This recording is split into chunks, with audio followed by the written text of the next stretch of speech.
Hey everyone, welcome back to the Deep Dive. Today we're tackling something that comes up so often for anyone learning English. It's that feeling, wanting to move beyond just being understood to actually sounding, well, natural, like the words flow, the rhythm feels right. You want to be part of the music of the language, not just playing the notes separately. Absolutely. That's a huge goal for so many learners. They hear native speakers and notice that smooth, almost effortless quality, the way sentences connect, sounds blend together. Yeah, exactly. And they think, how do I get that? It's a really specific desire. It's not just about perfect grammar or, having a massive vocabulary. It's about that authentic ring. Right.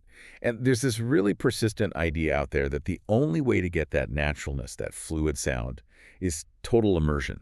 Like you absolutely have to move to an English-speaking country and live there for years. And look, living abroad is amazing, no doubt. It gives you constant practice. But the sources we've been diving into, they're very clear on this. It's not the only way. That's such a key point. There are specific, really actionable techniques you can use, right where you are now, to train your ears, your mouth, your brain, to pick up and replicate those natural speech patterns. Yes, the material we looked at really debunks that myth, that barrier. You're not stuck if you can't just pack up and move to London or New York tomorrow. Thank goodness. Right. The resources we found actually outline methods for becoming a highly effective self-trainer. You can leverage all the authentic English audio and video that's just, well, everywhere these days. It's like having a language lab in your pocket. Pretty much. They provide a genuine roadmap to sounding more like a native speaker, no matter where you happen to be living. Okay. So that's our mission for this deep dive, to give you that roadmap. We're going to unpack the core strategies laid out in these sources. We'll kick off with how to listen more effectively, like how to really observe the way English is spoken, not just focusing only on what is said. Tuning into the how. Exactly. Then we'll get into the active techniques, like how to actually copy those sounds and rhythms. We'll talk about enriching your speech with everyday natural phrases. The stuff people actually say. Yeah. And look at some common traps to avoid things that can trip you up when you're aiming for that natural sound. And we'll even touch on the cultural side of things, how spoken English carries meaning beyond the words. It's all about giving you the practical tools to actively train yourself. Think of it like getting a new pair of linguistic glasses. Oh, I like that analogy. You'll start hearing things you never really noticed before. And crucially, you'll learn how to reproduce them. It's less about just memorizing facts and more about developing a skill, almost like learning a musical instrument by studying really skilled players and practicing their techniques. So we're basically dissecting the sound of natural English so you can learn how to put it back together yourself. That's the idea, learning to replicate it authentically. Okay, let's dig in. The first big strategy, the real foundation according to the sources, is refining your listening skills. But like we said, not just listening to understand the meaning. It's about the power of observation and really focused listening. Exactly. Most of the time when you're listening to English, your brain's top priority is comprehension, right? You're trying to figure out, what did they say? What's the information here? Which is obviously important. Of course it's essential, but to sound natural yourself, you need to shift some of that mental energy. Focus on how they're saying it. You need to listen like a language detective, analyzing the delivery itself. Right, studying the performance, not just the script. So what specific things should people be listening for? The sources highlighted a few key elements. The first one is tone. Tone. And this isn't just about happy or sad, although that's part of it. It's more about the pitch, the quality of the voice changing within sentences, across sentences, how it conveys nuance, attitude, emotional color. Okay, so the melody of the voice. Precisely. One source, a paper on something called prosody, which is basically the study of rhythm, stress, and intonation, pointed out how a simple word like really can mean so many different things. Oh. If you say it with a high rising tone, really, it sounds like genuine surprise. Right. But a flat or falling tone really might signal skepticism or even sarcasm, maybe with a bit of the drawl. Really. Same word, totally different feeling. Exactly. And native speakers do this constantly, often without even thinking about it.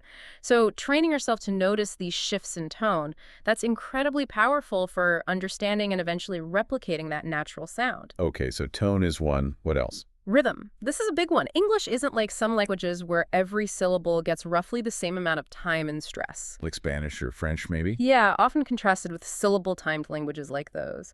English is what linguists call a stress-timed language. This means certain syllables or words get emphasized, they're louder, longer, maybe a bit higher in pitch. The important ones. Generally, yes. The content words, nouns, main verbs, adjectives, adverbs, while the other syllables or words around them, the function words like the to is are, those tend to be unstressed. They get squeezed, said quickly, often reduced. Okay, so it creates a kind of wave or bounce. Exactly, a sort of bouncing rhythm. One source, a practical guide for learners, used a simple example. I want to go to the store. Okay, I hear it. Want and store get the punch. Right. They carry the main stress, the little words in between I, to, go, to.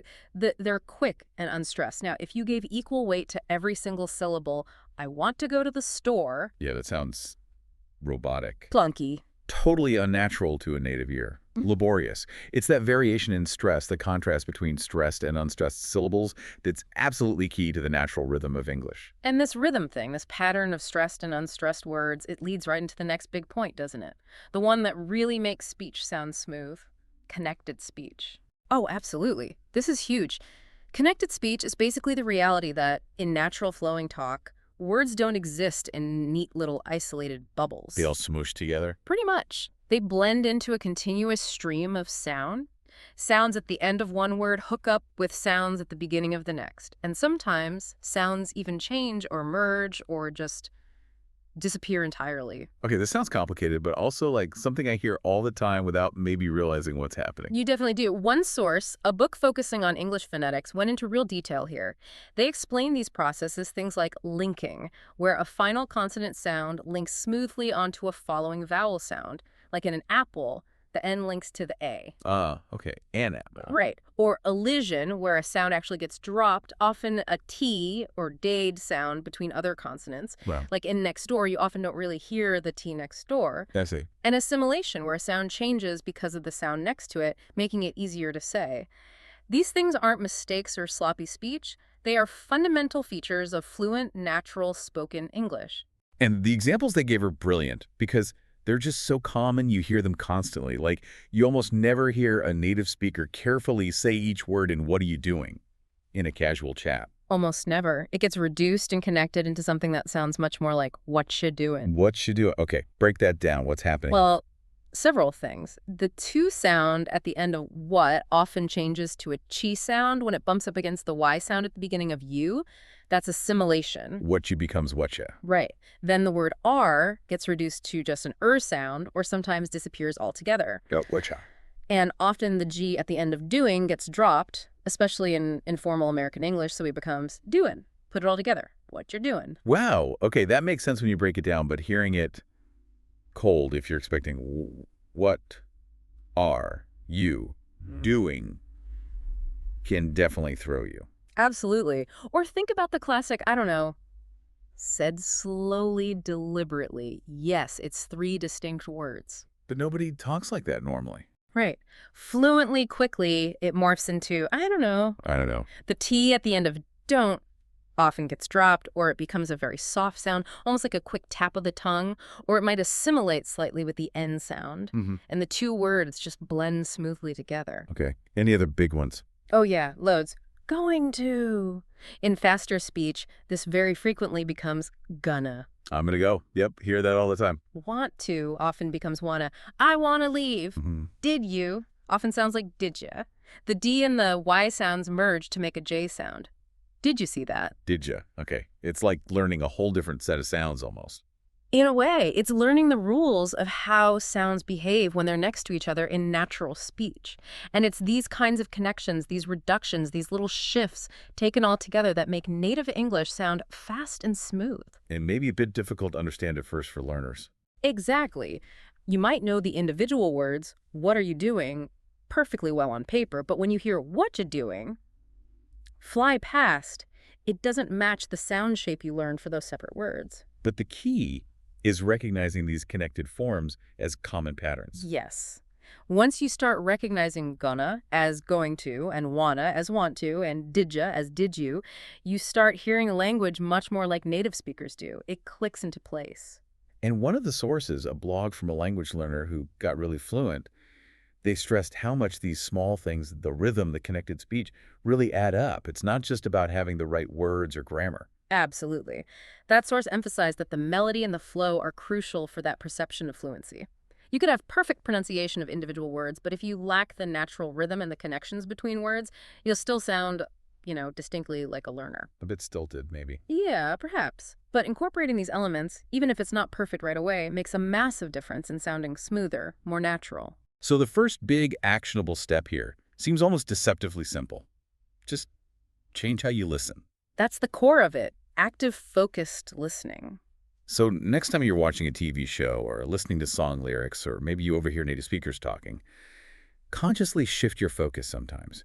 Don't just listen for the plot or the main points. Listen for the music. Yeah. Where does the voice go up and down? That's the tone and intonation. Which words seem louder or longer? That's the stress and rhythm. Which words seem to get swallowed up or linked together? Can you actually hear the gonna or the wanna or the dija?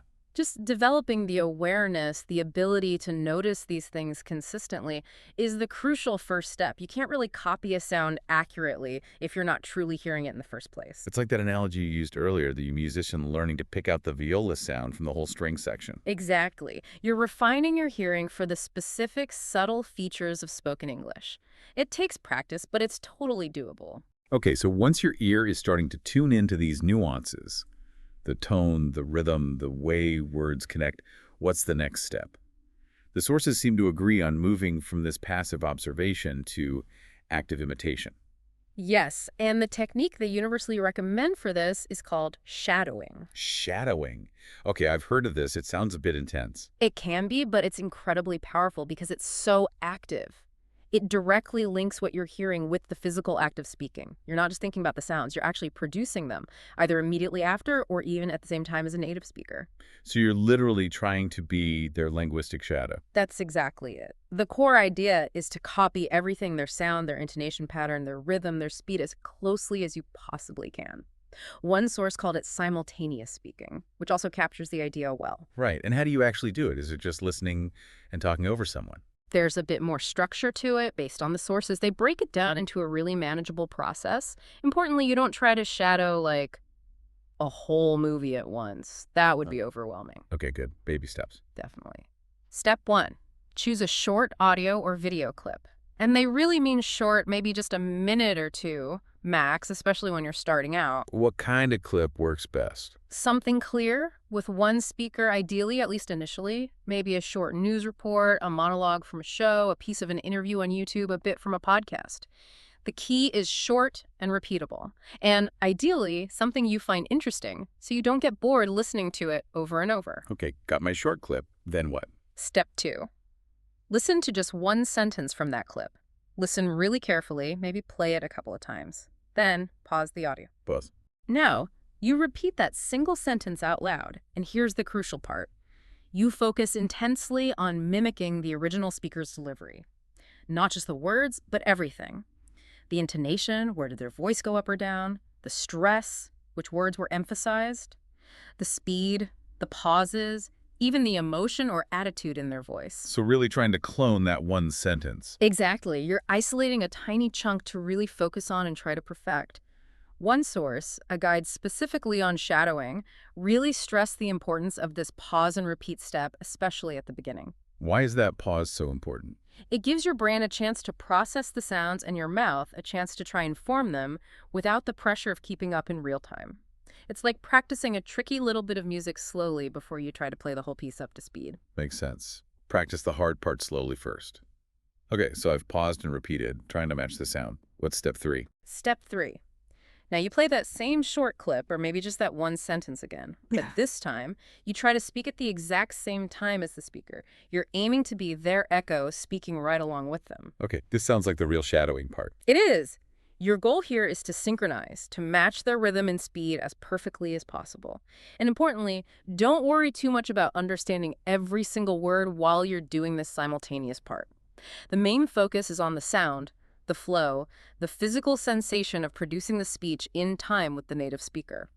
So it's more about the physical production than comprehension at this stage. Yes, particularly in the simultaneous repetition phase. That same shadowing guide emphasized doing this step multiple times for the same short clip or sentence. Repetition is absolutely key for building muscle memory. Muscle memory for speaking. I never really thought of it like that. But it is. The sources often use that classic example practicing a famous line from a TV show. Like, remember Ross from Friends yelling, "We were on a break." Huh. Of course. Unforgettable delivery. Exactly. It's not just the words "we were on a break." It's Yeah. the specific way David Schwimmer delivered it, that frantic pace, the high rising pitch on the word break, the sort of underlying exasperation and panic in his voice. Okay, so how would I shadow that line? Right. Following the steps, first you'd listen to the clip of him saying, "We were on a break," maybe a couple of times. Okay. Then you pause it, you try to repeat it out loud, "We were on a break," focusing on mimicking that exact tone, that rhythm, that stress on break. You might do that, pause and repeat a few times until you feel you're getting closer. Right, getting the feel of it. Then you play the clip again and try to say, "We were on a break," at the exact same time he does, overlaying your voice with his, trying to match him beat for beat. I can see how that would be challenging, but also really effective if you kept at it. That's the beauty of it, highlighted across the sources. It provides direct physical training for your mouth, your tongue, your vocal cords, even your breath control. You are physically practicing the specific movements needed to produce English sounds and rhythms in a natural way. So it's not just ear training, it's mouth training too. Absolutely. And it sharpens your ear at the same time because you're constantly comparing your own output, what you're saying, to the native speaker's input in real time. You hear the difference immediately when you're trying to speak along. That makes sense. You'd notice if your rhythm was off or your intonation didn't match. Precisely. And one study we looked at specifically on pronunciation training showed pretty clearly that methods involving active production and mimicry, like shadowing, are significantly more effective for improving pronunciation and fluency than just passive listening alone. So listening is necessary, but not sufficient. Exactly. You are literally building the muscle memory for natural speech patterns. It's like the linguistic equivalent of going to the gym. You can't build muscle just by watching other people lift weights. Right, got to do the reps yourself. Shadowing is doing the reps for your speaking muscles. It's the workout. Okay, that's a really helpful way to think about it. So we've got focused listening to pick up the patterns and shadowing to actively practice producing them. What's the next piece of the puzzle for sounding natural? The next big area is about the actual words and phrases you choose to use. Sounding natural isn't just about how you pronounce things. It's also very much about using the kinds of expressions that native speakers actually use in everyday, normal conversation. Moving beyond just textbook English. Exactly. While textbook language is obviously crucial for getting the foundations right, grammar, basic vocabulary real, natural conversation is just full of informal expressions, idioms, common phrases, ways of saying things that make your speech sound more authentic and less. Well, one source described it as sounding like a translation. Yeah, I know that feeling, where you're technically correct, but it just doesn't sound quite right. Like you constructed the sentence very carefully from another language. Precisely. You could have flawless grammar, but still sound unnatural if your phrasing is always super formal or follows patterns from your native language too closely. It lacks that natural flow, that everyday flavor of spoken English. So how do you get that flavor? Well, one source gave some great examples. It argued that learners often get stuck using the most basic default way of saying something, even when native speakers have a whole range of alternatives they use depending on the situation, their feelings, the nuance they want to convey. Okay, like what? Give me an example. Okay, take agreeing with someone. The basic phrase is, "I agree." Perfectly fine, grammatically correct. But maybe a bit boring if you say it all the time. Exactly. And native speakers rarely only say, "I agree." If you strongly agree, you might say something more emphatic, like exactly, or totally, or absolutely. Right, those feel much more energetic. Yeah. Or if you want to show real enthusiastic agreement, maybe something like, "That's so true," or "You've got it." Or even, for maybe slightly more formal but strong agreement, "I couldn't agree more." I couldn't agree more. Oh, Yeah, that sounds quite polished, but still natural. Right. And the sources point out that choosing one of these specific phrases adds nuance and sounds much more natural and less repetitive than just saying "I agree" over and over. Okay, that's a good one. Yeah. What about disagreeing or maybe just saying you don't know? I don't know. Another super common one. Again, "I don't know" is fine. But native speakers use loads of other options. The same source suggested phrases like, I have no idea, that's very common, often implies genuine cluelessness. I have no idea. Yep. Or maybe something a bit more hesitant or casual, like, I'm not sure, to be honest. Adding that little tag, to be honest, makes it sound quite conversational, softens it a bit. I like that one. I'm not sure, to be honest. And then there's the very informal, but really widely used, beats me. Beats me, right? Like, where are my keys? Beats me. Exactly. Typically used when you genuinely have no clue, and maybe you're even a bit surprised yourself that you don't know. Now, using beats me in, say, a formal business meeting, probably not the best idea. Sounds way too informal. Right, and that highlights a crucial point. It's not just about learning more phrases, it's about learning the context where each phrase fits naturally. Understanding the level of formality, the situation. So totally with friends, maybe I couldn't agree more in a meeting. Precisely. And the sources suggest learning these common phrasal chunks like, I have no idea, or couldn't agree more, or beats me as single units. Don't think of them as individual words you stick together. Learn them as ready-made phrases. That really helps boost fluency and naturalness because you're not mentally assembling them word by word each time. Like grabbing a whole tool from the toolbox instead of building it from scratch every time. That's a great way to put it. That same source also mentioned alternatives for expressing doubt. Instead of always saying, I doubt that, you might hear, I'm not so sure about that, or maybe a softer, maybe, but. And for showing surprise beyond just, really, with the right tone, of course. Things like, wow, or no way, or are you serious? Yeah, those are definitely common. So the idea is to actively listen for these common natural expressions in the English you hear around you in movies, podcasts, conversations, and then consciously try to incorporate them into your own speaking. It makes your English sound less like a carefully constructed essay and more like genuine, spontaneous chat. You start building that library of phrases that native speakers just instinctively reach for. That makes a lot of sense. It's about sounding like you belong in the conversation.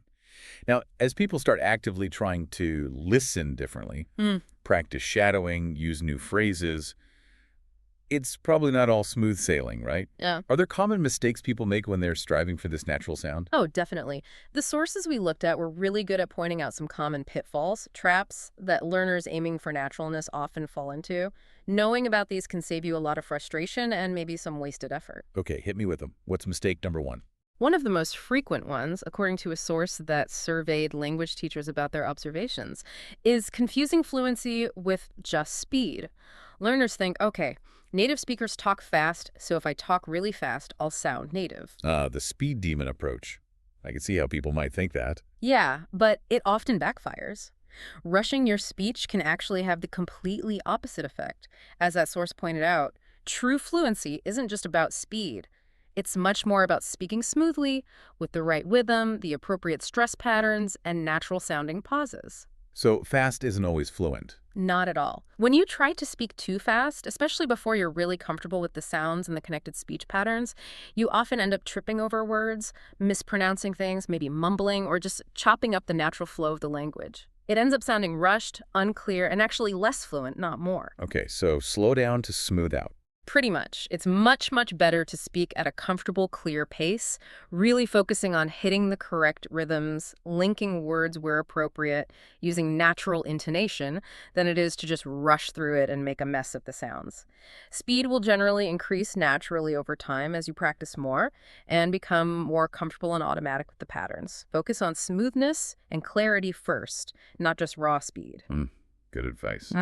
Okay, what's another common pitfall? Another one highlighted by that same source is the misuse or sometimes the overuse of slang. Slang. Tricky territory. It really can be. Learning some slang is definitely useful, especially for understanding informal conversations, movies, maybe song lyrics, certain aspects of culture, but you have to use it carefully. Why? What's the danger? Well, the source gave a pretty funny but very illustrative example. Imagine a learner trying to impress in a formal job interview by saying something like, yo, dude, that project sounds totally lit. I'm stoked to work here, bro. Oh, dear. Yeah, that would not go over well. Right. While words like lit or stoked or using dude or bro might be perfectly normal, perfectly natural slang in some very specific informal circles, maybe among young friends, using them in a formal setting like a job interview or using too many slang terms crammed into every sentence. It sounds incredibly forced, unnatural. It doesn't make you sound fluent. It makes you sound like you're trying way too hard Yeah. and probably getting it wrong. Exactly. It can actually undermine your credibility rather than making you sound like you fit in.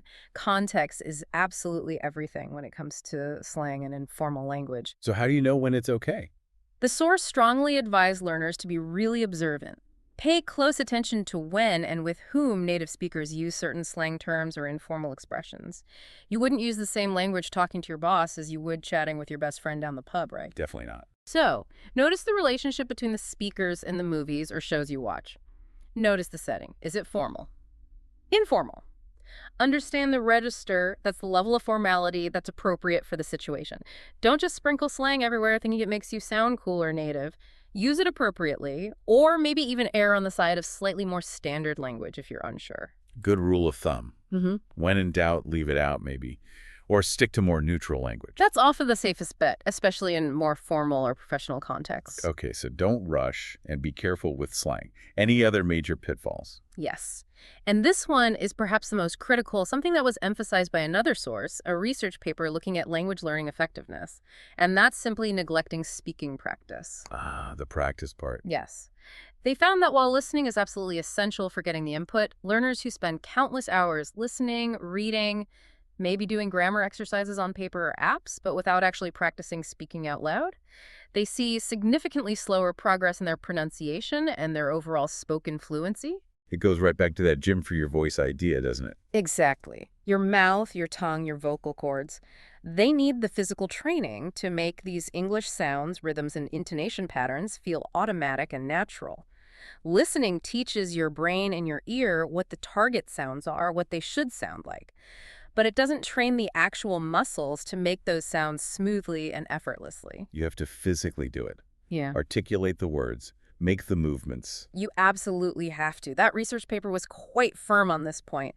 Listening alone is simply not enough if your goal is to improve your spoken naturalness. You have to engage in active production. So things like shadowing, which we talked about. Yes, shadowing is great active production. But also things like reading aloud, trying to apply a natural rhythm and intonation. Even just talking to yourself in English, describing what you're doing, or, of course, practicing conversations with other people whenever you get the chance. Consistent spoken practice, in whatever form, is just non-negotiable if you seriously want to sound more natural when you speak. You're building motor skills, the muscle memory for speech. Okay, so let's recap those pitfalls quickly. 1, don't confuse speed with fluency. Aim for smoothness and clarity first.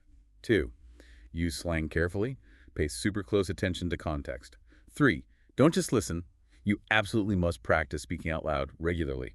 Make noise in English. That sums it up perfectly. Avoid those traps and you're much more likely to make steady progress. Now, building on this, the sources also touched on something really interesting, the kind of cultural importance that's embedded within spoken English itself. How you speak isn't just about getting information across. It subtly communicates other things too, right? Things about identity, attitude, social cues within English-speaking cultures. Yes, this is a fascinating layer. The how of speaking becomes deeply tangled up with the who and the why. One source, a study looking at cross-cultural communication, really highlighted how elements like your tone of voice, maybe specific pronunciation patterns you use, can significantly influence how other people perceive you. How they judge you almost. Sometimes, yeah. Are you perceived as confident, hesitant, friendly, aloof, maybe even trustworthy? These perceptions are often shaped not just by the words you choose, but very much by your vocal delivery, the sound of your voice. Wow, so getting the sound right isn't just about clarity, it's about social signaling too. It can be. We talked about intonation earlier, the rise and fall of the voice, but that cross-cultural source emphasized its cultural weight. For example, saying a simple phrase like, "How are you?" with a very flat, falling intonation at the end. How are you? Flat tone. Yeah. In some English-speaking contexts, that might sound a bit abrupt, maybe uninterested, even unfriendly, grammatically perfect, of course, but the social signal might be negative. Whereas saying it with a gentle rise in pitch towards the end, "How are you?" friendly rising tone generally sounds warmer, more open, more polite in many contexts. It signals genuine inquiry.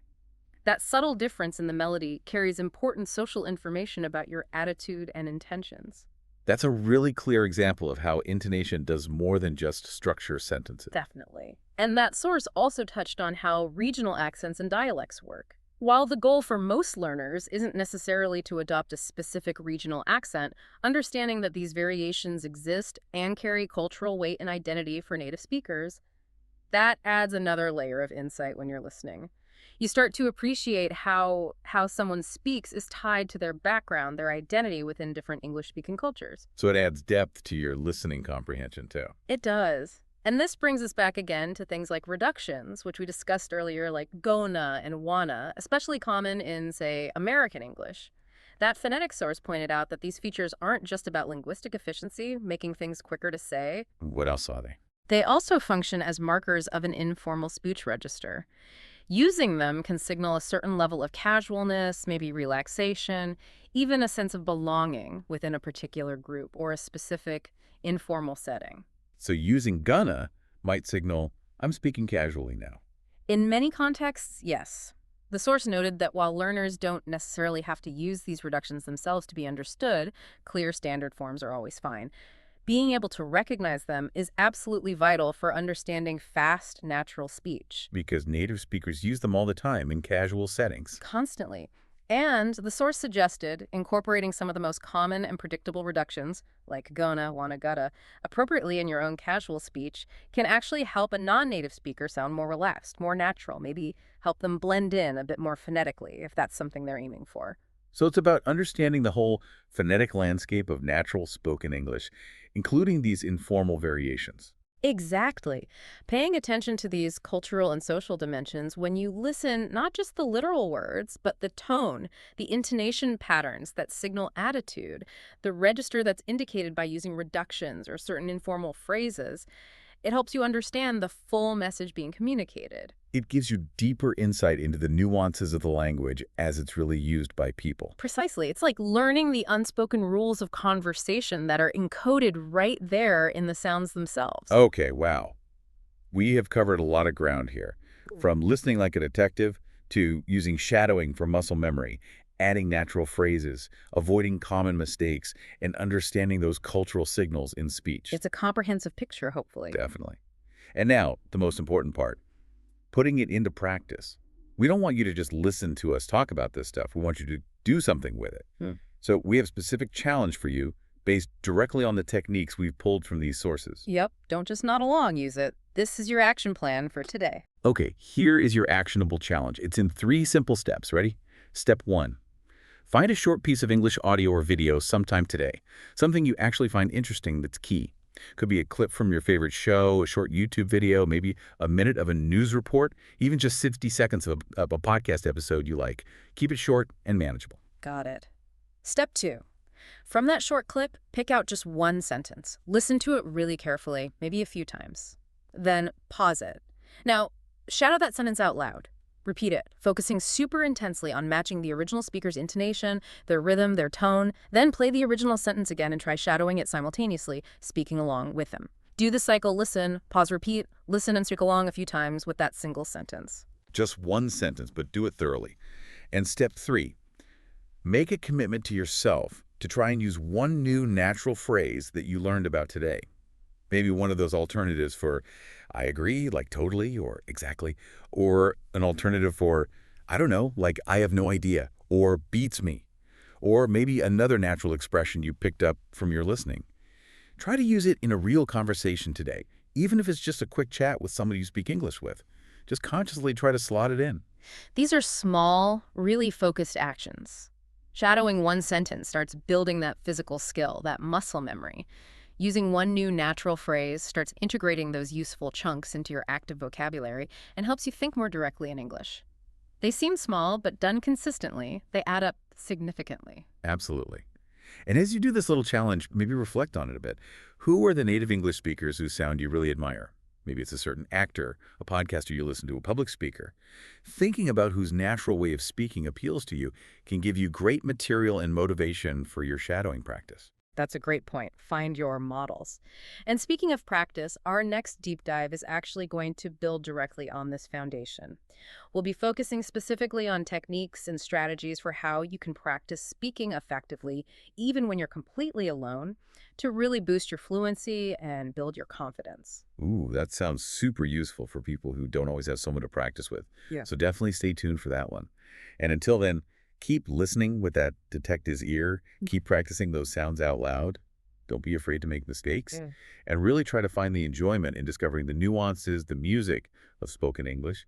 It's not just about getting the words right, is it? It's about learning to kind of play the language naturally. Precisely. That act of consciously imitating the sounds, the rhythms, through things like shadowing it, isn't just mechanical copying. It's actually a powerful way to internalize the underlying patterns, the pulse, the very feel of the language. Internalizing the music. Yeah, and when you internalize that music, it's interesting. It doesn't just make you sound like a copy of someone else. Paradoxically, it often gives you the tools, the fluency, the control to express your own thoughts and your own personality more clearly and authentically within the natural framework of English. That's a really fascinating thought to end on, isn't it? That focusing so intently on how something is said, the melody, the rhythm, the connections, can sometimes unlock a deeper understanding, not just of the language, but maybe even of the speaker, than only focusing on what words they used. It adds this whole other dimension to communication. It really does. So keep listening actively, keep practicing courageously. It takes a bit of bravery sometimes, and really enjoy the process of becoming a more natural, more fluent English speaker. The tools are definitely out there, right there for you to use. Brilliant. Well, that's all for this deep dive. Bye for now. See you next time.